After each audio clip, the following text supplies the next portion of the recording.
Hola, ¿qué tal? ¿Cómo estamos? Wilmer, Madrid. Hola, mucho gusto. ¿Qué tal? ¿Cómo estamos?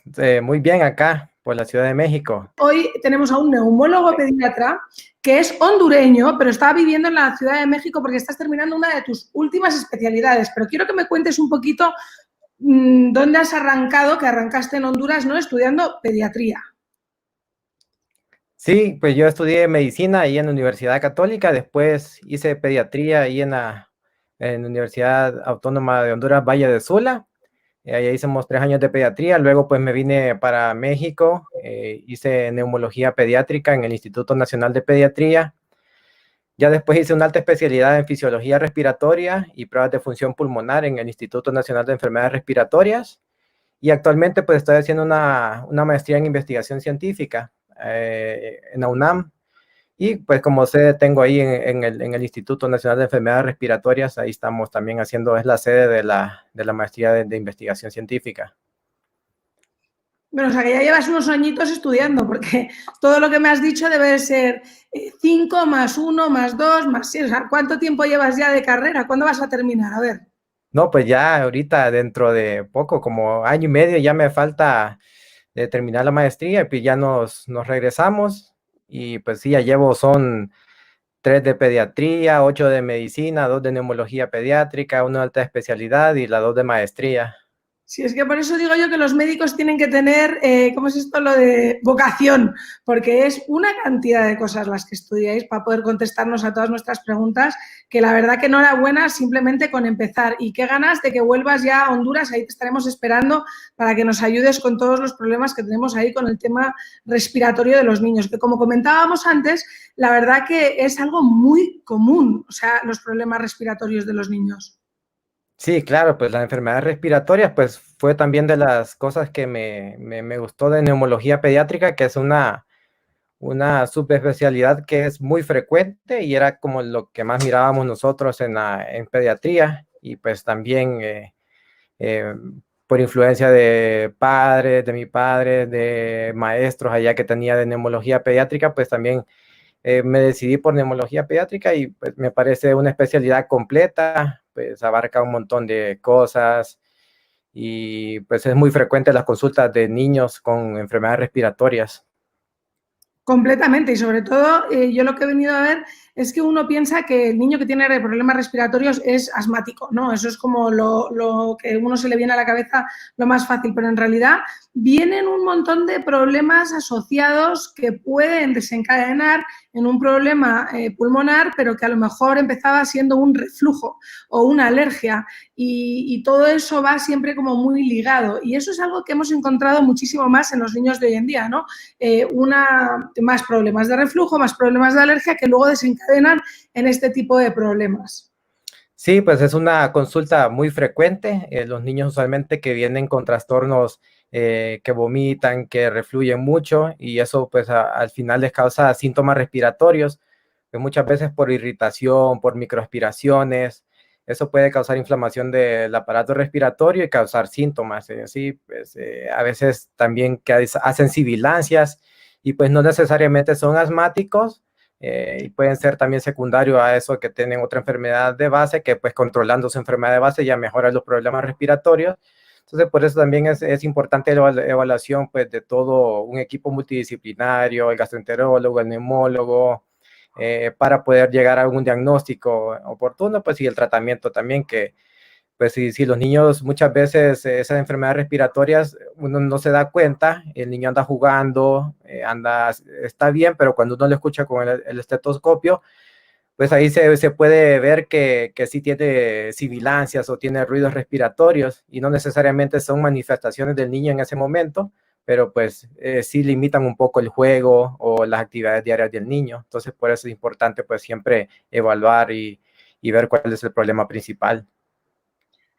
¿Qué podemos pensar ahora las mamás que estamos en casa, en cuarentena, cuidando de nuestros hijos? Sobre todo, bueno, tenemos las dos opciones, ¿no? El niño que ya tiene predisposición asmática o problemas respiratorios que ve frecuentemente a un neumólogo porque lo necesita y el niño regular que no tiene problemas respiratorios de ningún tipo, que es lo que ha venido a atacar, entre comillas, el COVID, ¿no? Entonces, ¿Qué es lo que estáis viendo, si quieres, primero en general y luego me hablas un poquito de México, lo que estáis viendo referente a síntomas o lo que estás viendo en niños que han podido ser positivos de COVID?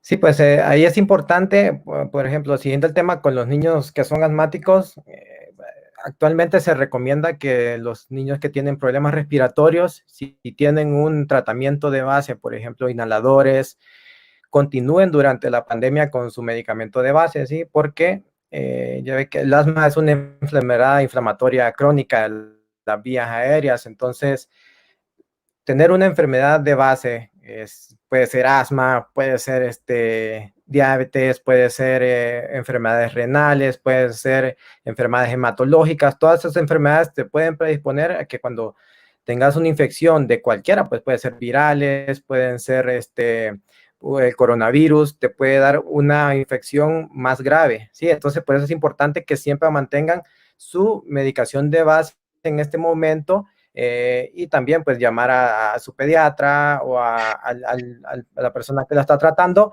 en caso de que haya una exacerbación. Incluso las exacerbaciones más frecuentes de un niño asmático usualmente son las infecciones virales, ¿sí? Eso es de las cosas más frecuentes de que a un niño le dé un resfriado, pues le dé una gripe, y esas son exacerbaciones que el niño dentro de poco pues va a empezar con alguna crisis asmática y eso. Entonces es importante siempre mantener nuestra medicamento de base. Y Cuando, pues cuando me dices exhalaciones, ¿qué es que los notes más flemosos o qué? sí, exacto, pues esos son síntomas de exacerbación que empiezan con más tos de lo usual, ¿sí? Usualmente los niños que están bien controlados no tienen tos, pero cuando corren, cuando juegan, empiezan con tos, que empieza con la tos que sea más frecuente, que empiecen la tos más flemosa, con más secreciones, o que antes sí jugaba, se cansa, ya no juega, o que muchas veces decimos nosotros y preguntamos a los papás si le siente como que le silbara el pecho, ¿sí? Entonces, Sí. cuando hay sibilancia, significa que a nivel pulmonar, pues hay una constricción bronquial que disminuye el flujo, entonces por eso produce el silbido. Entonces, esas son partes de las exacerbaciones. Y entonces eso es parte de lo que tenemos que estar pendientes nosotros. O sea que si nuestro niño tiene ya problemas pulmonares, mantenerle en el tratamiento de fondo, pues, Sí. o lo que sea, y estar muy pendientes de que no haya nada distinto, ¿no? Exacto. Por aumento de cualquier de los síntomas basales que tiene, pues hay que estar muy atento a eso para poder decir si sí o no es una exacerbación del asma en ese momento. Y pues en los niños que no están, pues que no tienen ninguna enfermedad de base, pues los cuidados generales de casa, pues si ahorita pues la mayoría de los niños está al cuidado de los padres, y muchas veces los padres son los que van al súper, que salen y eso, que le podrían traer algún tipo de infección al niño que se encuentra en la casa. Entonces también el padre juega un papel muy importante en la prevención de enfermedades respiratorias ahorita que estamos en pandemia.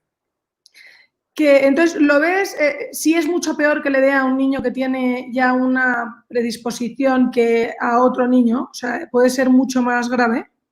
Sí, pues la mayoría de los niños que han presentado como infecciones graves o que han tenido, pues desafortunadamente, que han fallecido, pues la mayoría de las descripciones de casos o la mayoría de los casos que nosotros hemos visto también son niños que tienen una enfermedad de base, pues que han tratado, pues, como te decía previamente, que han tenido pues tratamientos con antiinflamatorios a largo plazo, como esteroides a largo plazo, que han tenido insuficiencia renal, que están en diálisis en ese momento. También pacientes ya un poquito más adolescentes que son muy obesos también. Eso también te puede predisponer a que la infección pues sea más grave y pues complicaciones también de las infecciones. Usualmente en niños, pues casi de coronavirus, de todos los casos, solo el 1% son descritos como que infecciones en niños, ¿sí? Y pues de ese 1%, se dice que la letalidad es de tan solo del punto 1% de ese 1%, o sea que es muy poco, pero pues sí hemos visto casos y ya también hemos visto casos de que se complican entre bueno, los que más se infectan son los niños adolescentes, ¿sí? Entre más edad, mayor infección por lo que salen, por lo que juegan con otros niños, pero entre menores la edad, esa es mayor es la mortalidad. O sea que cuanto más pequeño en realidad, menos posibilidades hay de que acabe en algo fatal. No, pues, o sea, o sea, entre más grande, más posibilidad de contagiarse, pero entre menos edad es como que mayor probabilidad de que sea más grave. Ya. ¿Y cómo has visto tú la situación en México? ¿Has visto que han estado llegando muchos niños contagiados o no tantos? Pues la verdad que la mayoría de los casos pues, son casos leves, ¿sí? Muchos asintomáticos, muchos casos leves, y como te digo, los casos que hemos tenido, que hemos visto, son niños pues pequeños o niños también que han sido contagiados por los padres y que en ese momento pues también han tenido otras comorbilidades y otras enfermedades que padecen ellos ya de base. Entonces eso te predispone a mayor complicaciones. Entonces, pero pues como te digo, más o menos pues en todas las literaturas y eso se dice que pues el 90-95%, si un niño va a tener una infección por coronavirus, el 90-95% va a ser una infección leve, ¿sí? Pues parecido a un resfriado común, aunque no es igual, pero se parecen mucho, algunos síntomas se traslapan unos síntomas, pero pues tenemos que casi el 90-95% va a ser pues de leve o asintomático. Ahora últimamente se ha puesto muy de moda lo de asintomático igual a inmune. ¿Lo has visto? Sí, pues hay muchas controversias en eso de asintomático, sí, pues asintomático significa de que tienes una prueba positiva, pero no has desarrollado síntomas, sí, entonces, pues en muchos casos han dicho que puede ser que seas portador, otros casos dicen que he visto también casos de personas que han sido una PCR positiva y después se hacen una prueba de anticuerpos y salen de anticuerpos negativos. Entonces se dice que esas personas que han sido asintomáticos no van a desarrollar una inmunidad porque no les pegó realmente una infección del virus, ¿verdad? Entonces todavía no se sabe, pues están averiguando cuál es el papel de los asintomáticos pues, en la transmisión, en la inmunidad siguiente para la población, pues, pero pues está todavía en veremos qué pasa con esas personas que son asintomáticas y que no tengan síntomas, pues, o sea, cuánto te duran los anticuerpos. Nos dicen que 2 meses, 3 meses, y a las personas que les dio un poco más fuerte le puede durar un poco más, y así, pues, entonces todo eso, esto de coronavirus, la verdad que sí me gusta mucho el tema, es un tema que prácticamente todos los días hay información nueva, todos los días cambia la información y pues es de estar leyendo y estar actualizado de los tratamientos y todas las cosas que salen al instante, ¿sí? Sí, porque yo el otro día estaba viendo que casi que los que son asintomáticos ya están especulando que a lo mejor ellos no contagian. O sea, una cosa como extraordinaria, que eso es completamente nuevo. O sea, que es lo que dices tú, cada día sale algo nuevo. Sí, así es, pues, y así del asintomático es un tema, pues, controvertido, pues, porque, pues, no se sabe todavía qué pasa con ellos, igual con las personas que tuvieron una infección, tuvieron una neumonía, y 2, 3 meses todavía salen con una PCR positiva, no se sabe cuál es el papel, se dicen que podrían ser fragmentos virales que todavía quedaron ahí, como la prueba es tan sensible que puede detectar ciertos fragmentos virales de ARN, que por eso sale positiva la prueba.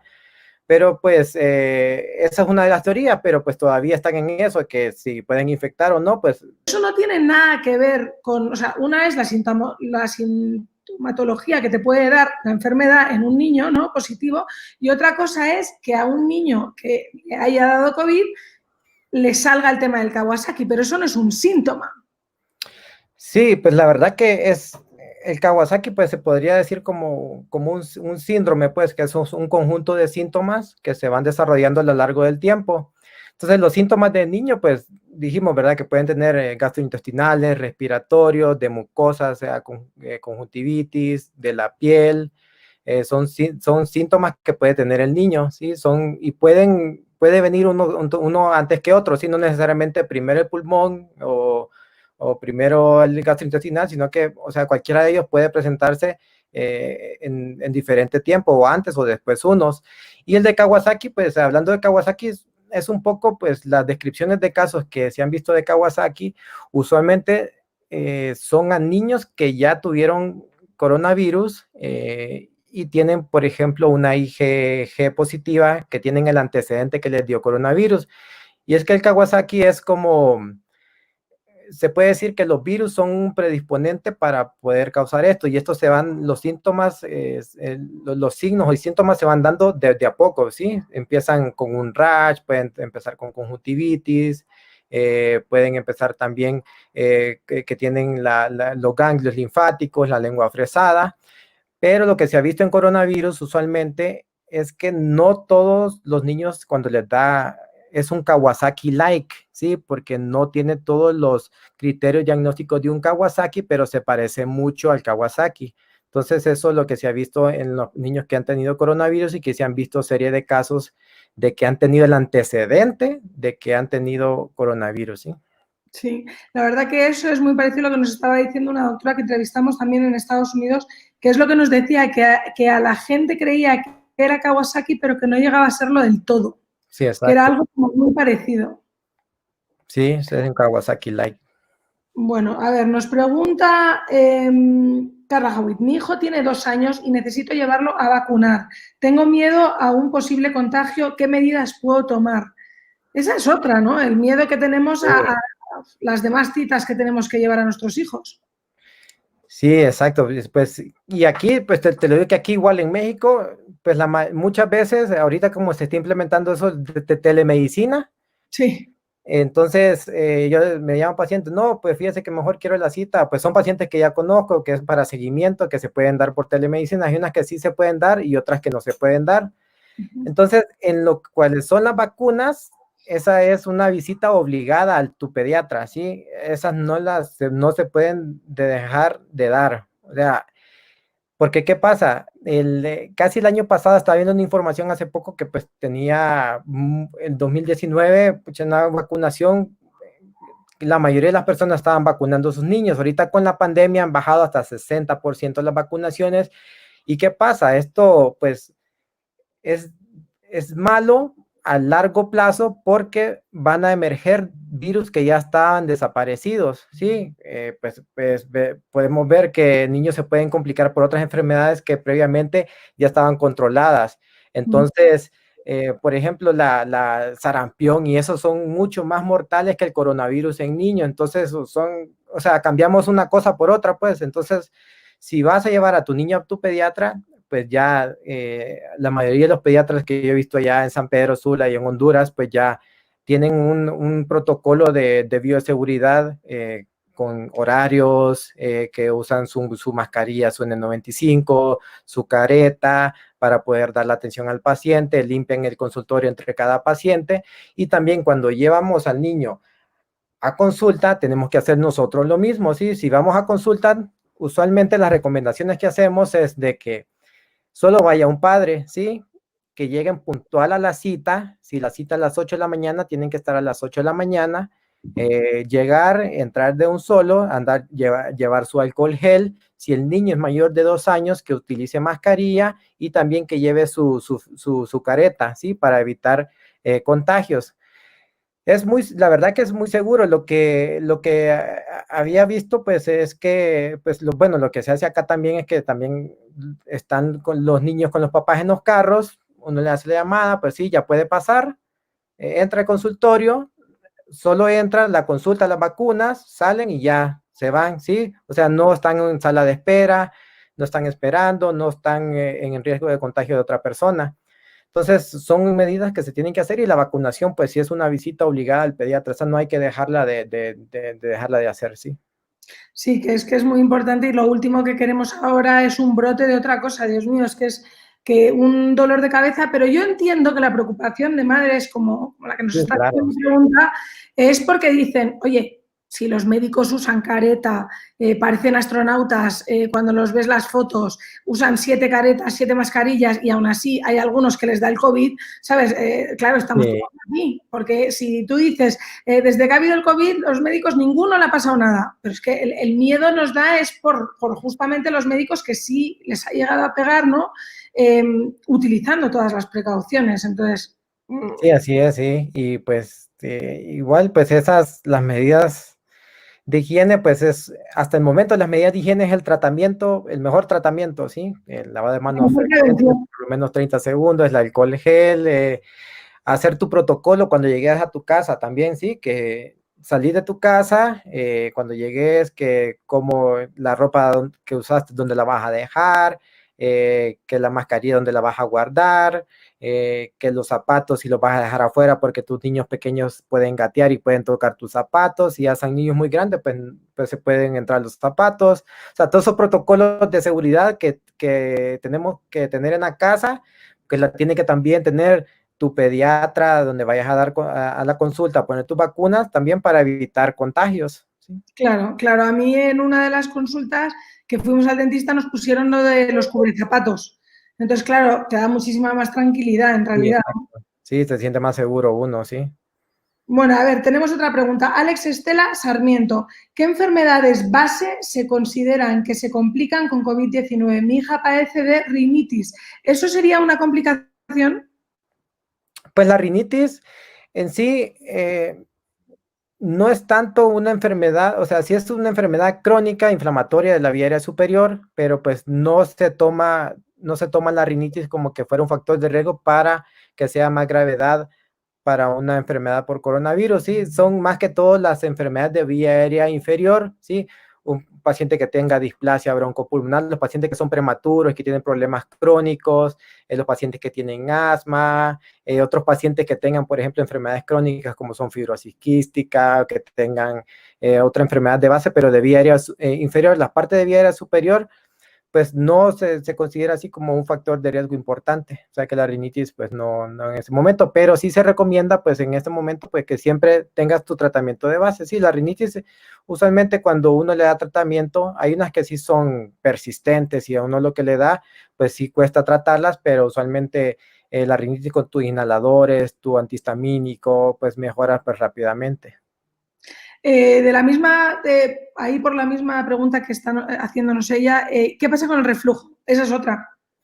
Sí, pues el reflujo lo que pasa que muchas veces cuando el reflujo no es controlado pues adecuadamente, puede dar manifestaciones extra intestinales, ¿sí? Y uno de los órganos que más daña pues son el pulmón. Muchos niños que tienen tos durante la noche, que no se controlan y a veces que son asmáticos, le damos tratamiento para reflujo en la noche y mejoran increíblemente. Probablemente que ellos tienen un reflujo nocturno que le exacerba también la tos, ¿sí? También el reflujo te puede dar hiperemia faríngea, te puede dar a veces otitis cuando es muy severo.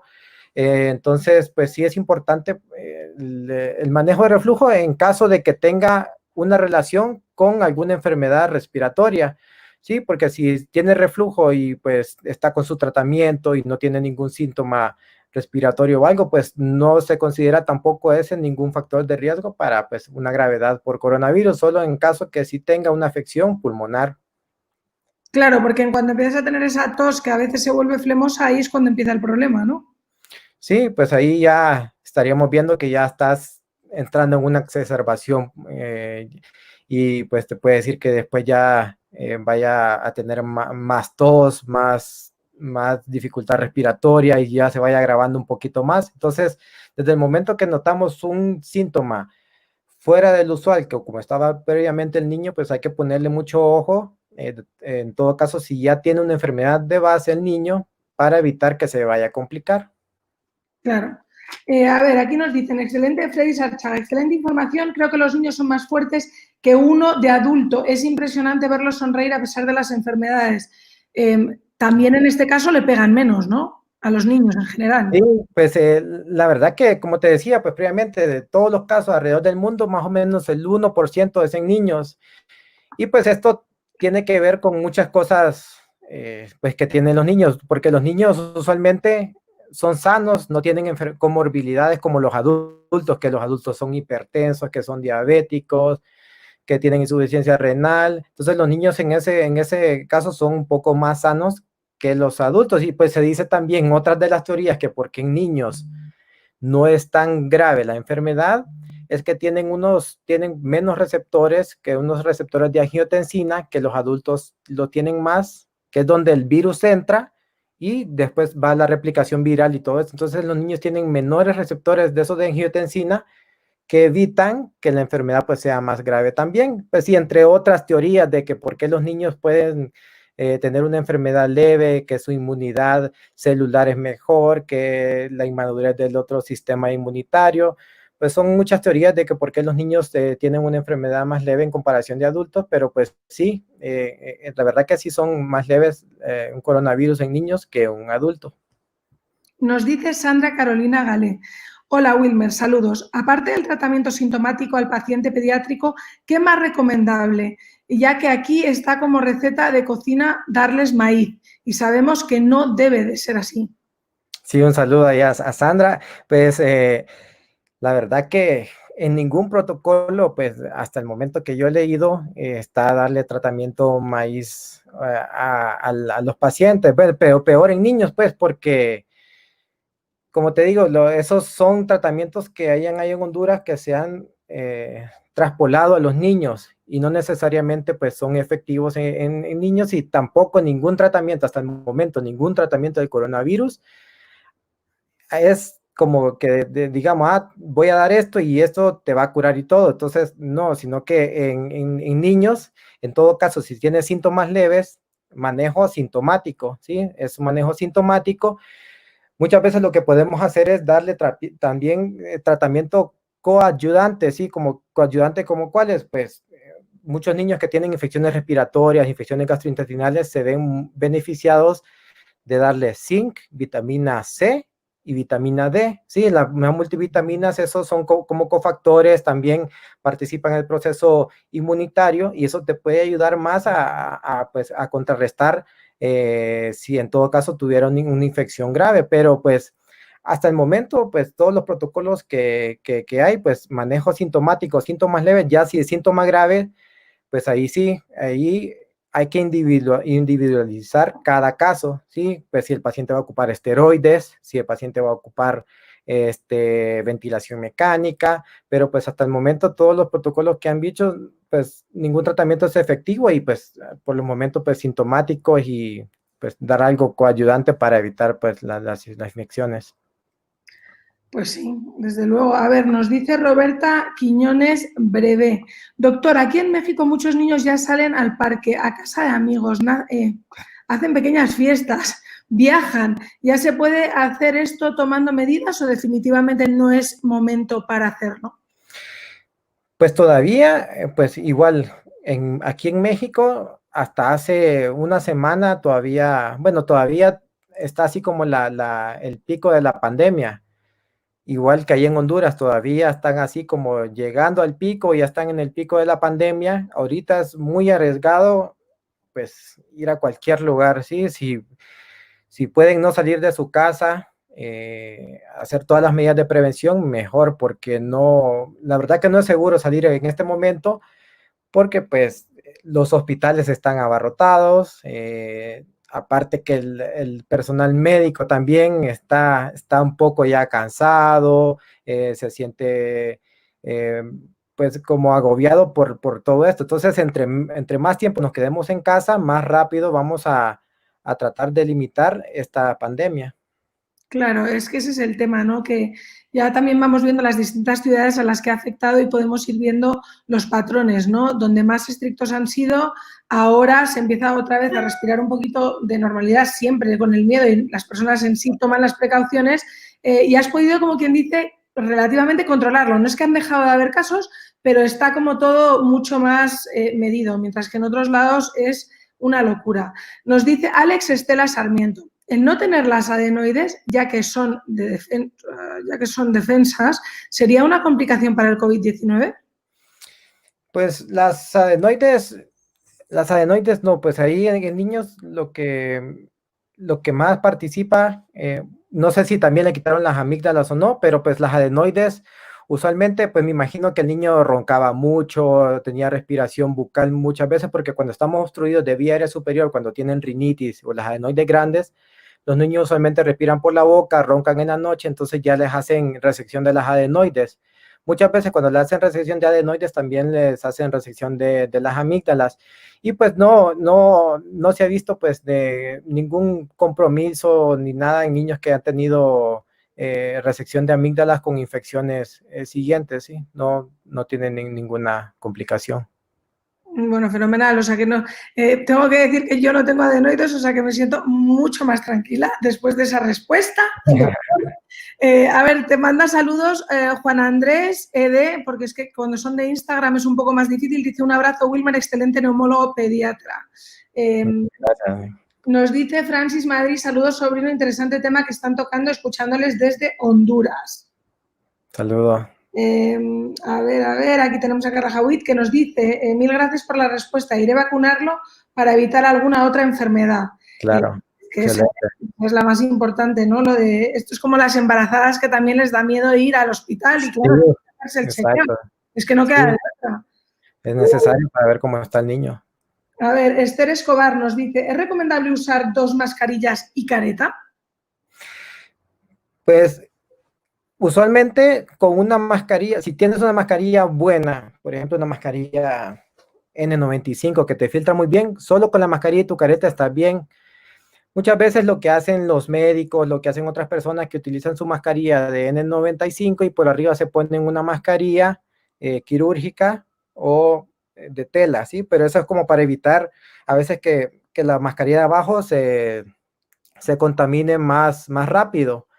Pero pues si tienes una buena mascarilla, con una buena mascarilla, y si pues no es necesario utilizar 2, o sea, eh, con que te compres una buena mascarilla que te filtra buenas partículas y con tu careta estás muy bien.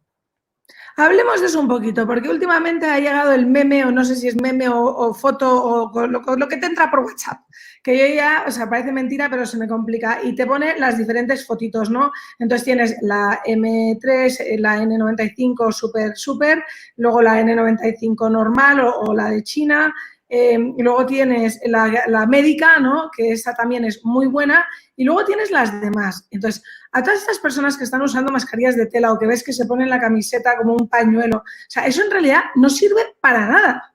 Sí, la verdad que la filtración de partículas pequeñas, las virales, pues una mascarilla de tela muy poco te filtra, ¿sí?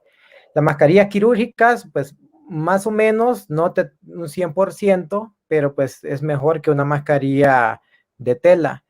Y pues la mejor pues sería ya una mascarilla que te filtra partículas de una N95, su homólogo que en Europa son las FPP2, FPP3, o las chinas, que las chinas son las KN95. Entonces una de esas buenas mascarillas pues sí te filtra buena cantidad de partículas. O sea que las fashion mascarillas no sirven para muy poco, vamos. Sí, no, o sea, el virus mide 1.8 a 1 micra, o sea, eso... O sea, solo lo quiero dejar claro. Eso te sirve para que no te echen de la tienda. O sea, para que te dejen entrar en el supermercado, la fashion mascarilla. Pero ¿sí? no te estás cubriendo. O sea, que vamos a dejarlo claro porque a mí esas cosas yo lo que veo es mucha fashion mascarilla y me pregunto, pero ¿y eso es como nada? Sí, exacto. Pues mi recomendación es que pues, si pueden comprarse una buena mascarilla, se la compren, ¿sí? Y la utilicen. E incluso, pues, las mascarillas también tienen su vida útil. Usualmente, pues, esas N95 se pueden usar hasta 40 horas. Y, pues, sí, te sirve y te da mayor protección y uno anda más seguro también si va a salir al supermercado, al banco, si vas a ir a trabajar, que ya muchas personas, pues, sí están trabajando, pues, eso es mejor que una mascarilla de tela que prácticamente, pues, no te filtra nada, pues. Y es mejor guardarlas en bolsa de cartón, he oído, para que respire en vez de Ziploc. Pues ahí lo que se hace es, o sea, la mascarilla, una vez que te la quite, pues sí, la puedes guardar, pues si no está húmeda, la puedes guardar en un Ziploc bien, pero como nosotros transpiramos y eso, y si la guardas en Ziploc, pues sí puede ser que crezcan ahí algunos microorganismos, entonces sí la puedes dejar en una cajita de cartón, que pues ahí le da el más aire, y mayor ventilación, y pues menos propensos a que vayan a surgir otras bacterias ahí. Claro, pues mira, muy interesante. Nos dice, bueno, Alex Estela Sarmiento dice, muchas gracias por responder a mi pregunta. Saludos, doctor Wilmer Alejandro Madrid, un abrazo. Ella es la de las adenoides. Sí. Alex Estela Sarmiento nos vuelve a decir, el no tener, bueno, eso es lo que nos ha preguntado y nos da las gracias por la pregunta. Soto Andrés, buena información, gracias. Ale Herrera, ¿existe algún riesgo adicional para una niña de 4 años que fue sometida a lobectomía en pulmón izquierdo a los 2 meses de vida?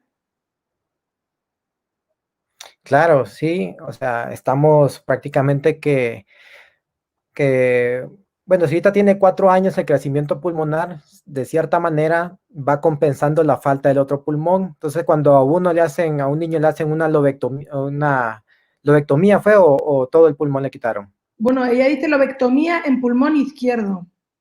Ok, pues sí, habría que ver si es lobectomía, pues el otro segmento, el otro pulmón y los otros segmentos de los pulmones se expanden y pueden llenar el espacio de esa lobectomía, pero pues solo por no tener un pedazo de pulmón, pues sí, tu función pulmonar puede estar alterada. Entonces eso quiere decir de que si te da, por ejemplo, una neumonía, si te da una infección respiratoria, puede ser más grave de lo usual en comparación de personas que no han tenido una lobectomía. Entonces sí, porque pues prácticamente que te falta un pedazo de pulmón y el tiempo ahorita tiene 4 años, fue a los 2 años, pues todavía el crecimiento pulmonar muchas veces dicen que se termina hasta los 18 años en mucha literatura. Entonces, pues le falta todavía crecer ese pulmón para compensar la parte esa que le quitaron. Entonces, pues ahorita sí podría tener un mayor riesgo si tuviera una neumonía o algo por esa lobectomía que tuvo.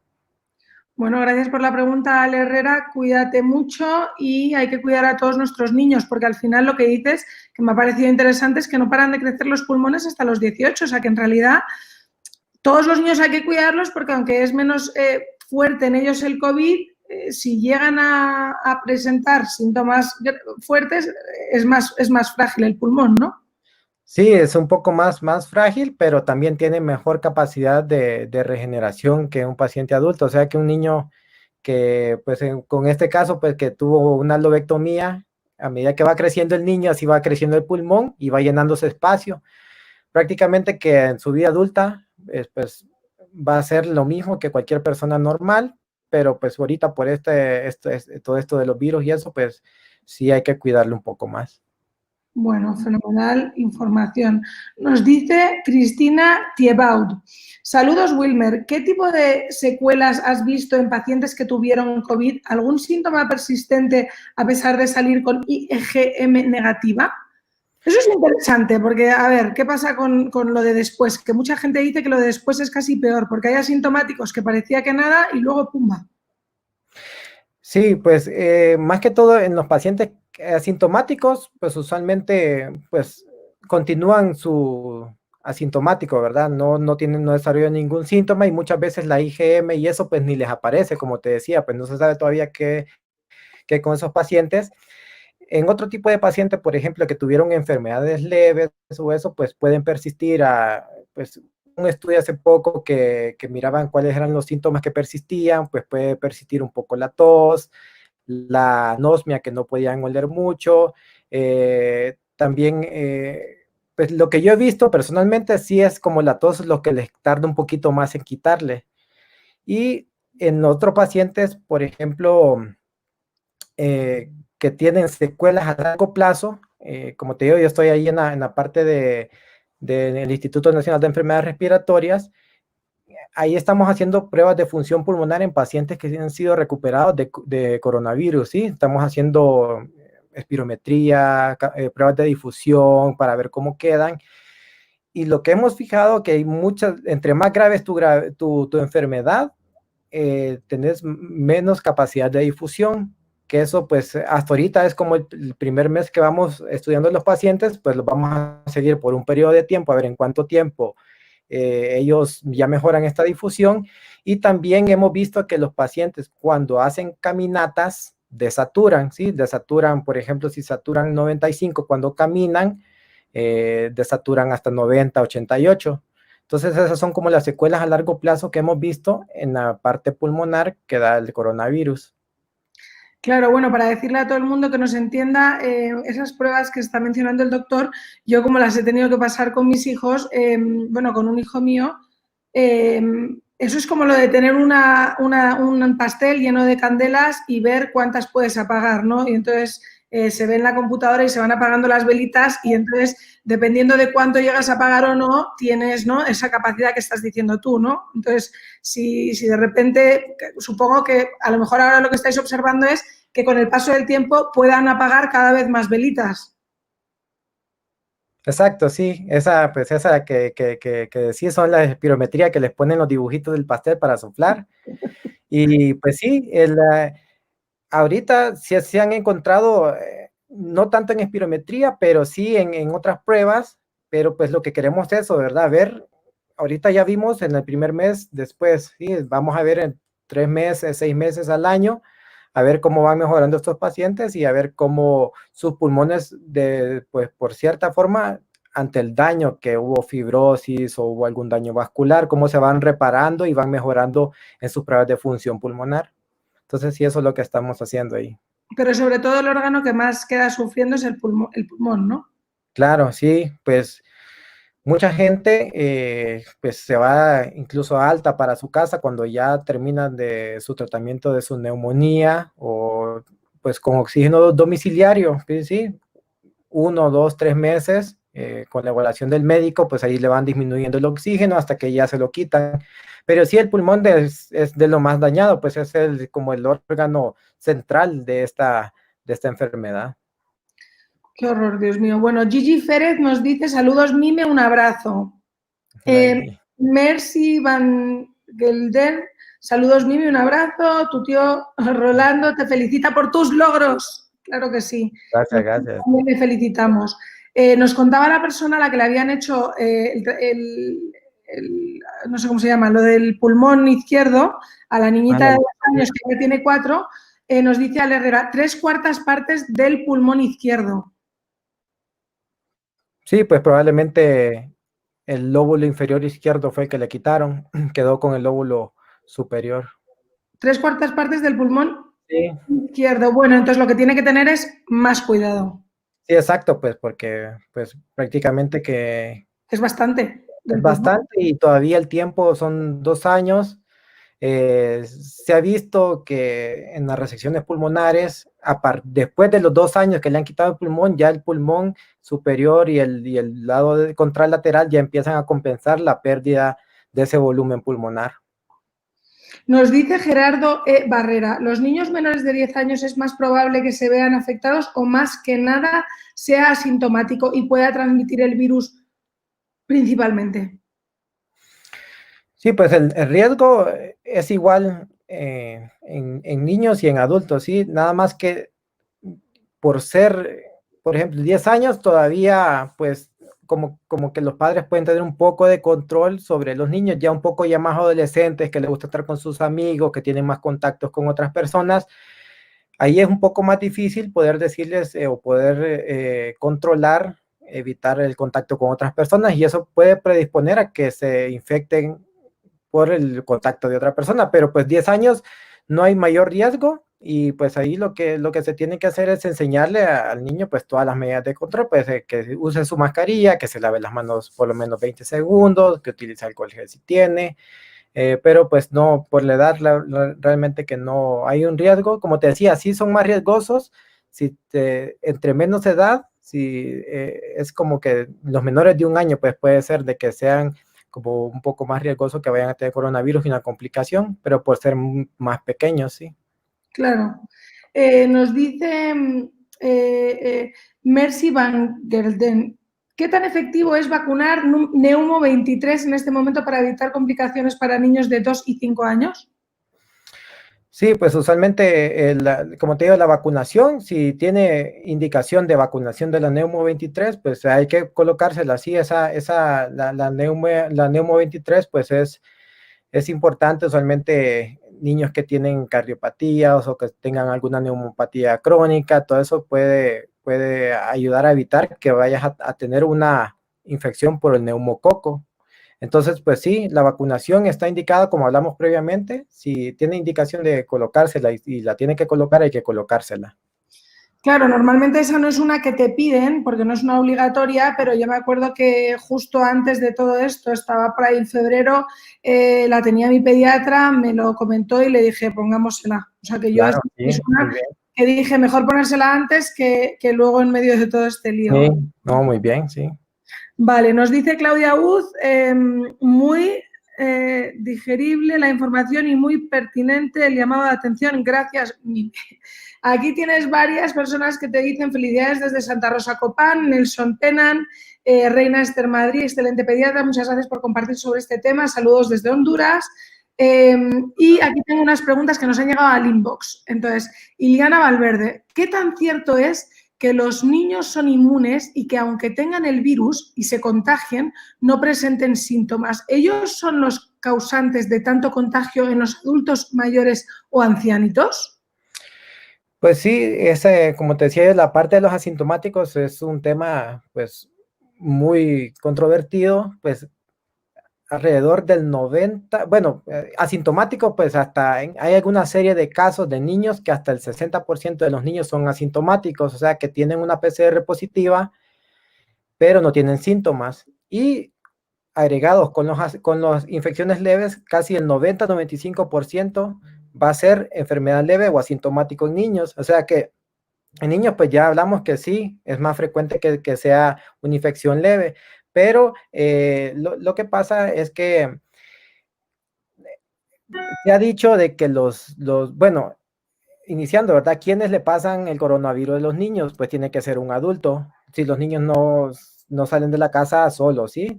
Tiene Claro. que tener o el papá, el que la cuida, o alguien tiene que habérselo pasado al niño. Pues si en una casa alguien o algún adulto llega con coronavirus a la casa, muy probablemente si está mucho tiempo con su niño va a tener, nada más que el niño va a ser leve o asintomático. El adulto puede tener síntomas leves o se puede complicar.